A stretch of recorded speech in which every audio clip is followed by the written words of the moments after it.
প্রিয় দর্শক, আরেকজনকে ঠকাতে গিয়ে যদি অতিরিক্ত বুদ্ধি খাটান নিজেই ঠকে যান, তার দৃষ্টান্ত প্রমাণ হচ্ছে আমাদের স্বরাষ্ট্রমন্ত্রী সালাউদ্দিন আহমদ।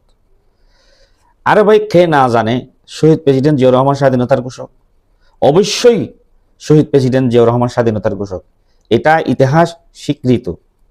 কিন্তু শেখ হাসিনার 16 বছর রাষ্ট্র পরিচালনা করতে গিয়ে প্রতিহিংসার বশবর্তী হয়ে শহীদ প্রেসিডেন্ট জিয়াউর রহমানের স্বাধীনতার ঘোষকটি খেড়ে নিয়ে তার বাবার নামে জড়িয়ে দেয়। কিন্তু এটা সংবিধানে লিপিবদ্ধ হয়ে গেছে। কথাগুলো বলতাম না, এখন এসে যখন জুলাই সনদ বাস্তবায়নের কথা আসছে, আমাদের জনাব সালাউদ্দিন আহমদ বারবার ব্যাখ্যা দেয় যে আমরা সংবিধানের বাইরে যাব না, সংবিধানের বাইরে যাব না।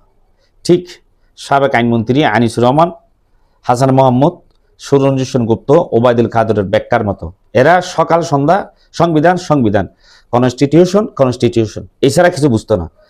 হুবহু এখনো এসে আমাদের জনাব সালাউদ্দিন আহমদ যে সংবিধান সংবিধান, সংবিধানের বাইরে যাব না, সকাল সন্ধ্যা বিকাল 3 বারেই উনি জিকির করে। তা আমার মনে হয় সুবহানাল্লাহ, আলহামদুলিল্লাহ, আল্লাহু আকবার, এটা যদি জিকির করতেন আমার মনে হয় জান্নাত ওয়াজিব হয়ে যেত। তো যাই হোক, কথাগুলো বলতাম না, এখন এসে 26শে মার্চ স্বাধীনতা দিবসে প্রেসিডেন্টকে দিয়েই বলালেন যে শহীদ প্রেসিডেন্ট জিয়াউর রহমান স্বাধীনতার ঘোষক, এবং স্বরাষ্ট্রমন্ত্রীও বলতেছেন, বিভিন্ন মন্ত্রীও বলতেছেন স্বাধীনতার ঘোষক।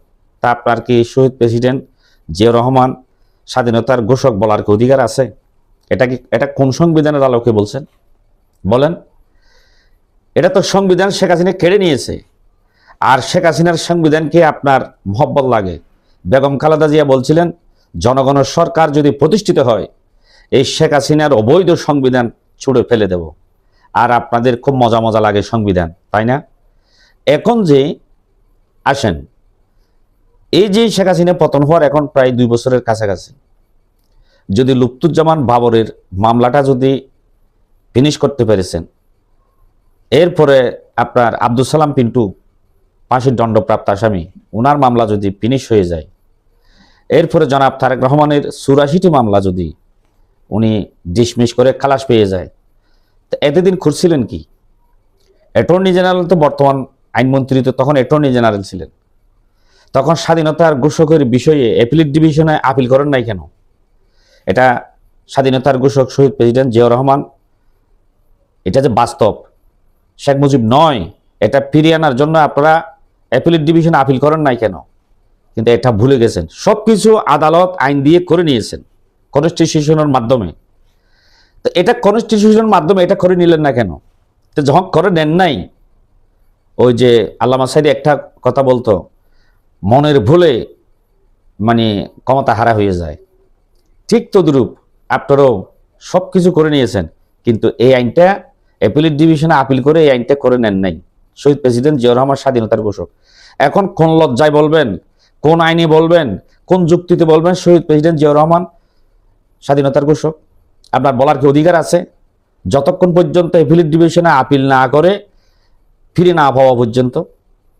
এখন যে প্রেসিডেন্ট দিয়ে যে বলালেন, এটা কি কোন সংবিধানের ভিত্তিতে বলালেন?